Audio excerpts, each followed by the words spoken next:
So I now have a full sketch, and because I've focused in on some sections and really revised and thought about things and wrote out some ideas, some parts feel fairly finished to me.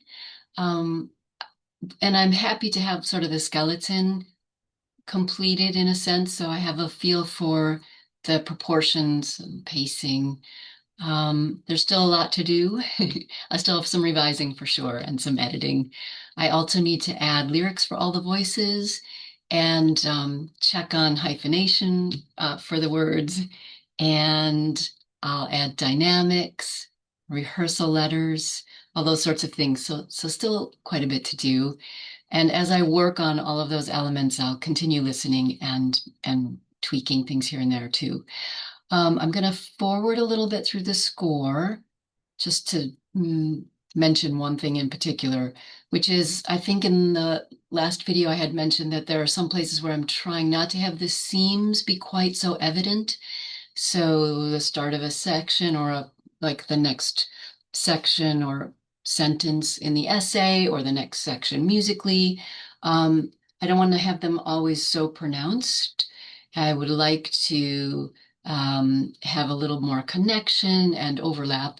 So in this case, for example, I'm looking here at measure 45.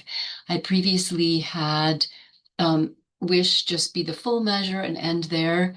But then the start of this next sentence felt too pronounced and sort of alone.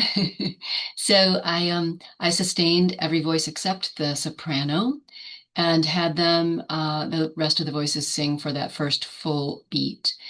And the end of the word wish on that sh sound will coincide with the start of the soprano's lyric shoulder. So they'll be in agreement there. There won't be a conflict in the pronunciation. So hopefully that'll make the words really clear. And let's see, the other thing maybe I'll just point out, I'll scroll through so you can see when I say I basically feel that I have a full sketch. Here's the next portion. And then following that to the end. And I am still experimenting with this. I brought in the longer notes again, which I may have already done a bit of in our last video. um, I like some of these sonorities quite a bit, but I want to consider that I would like the ending to sound wistful, not really sad, but with a bit of sort of reminiscing of that longing. I don't want it to feel like pained, and I don't want it to feel overly bright either. So I'll spend a little more time with that for sure and think about those sonorities. So again, I'll attach a Sibelius playback to the end of this video so you can hear what I have so far. And then possibly the next video that I do will be sort of a close to finished version.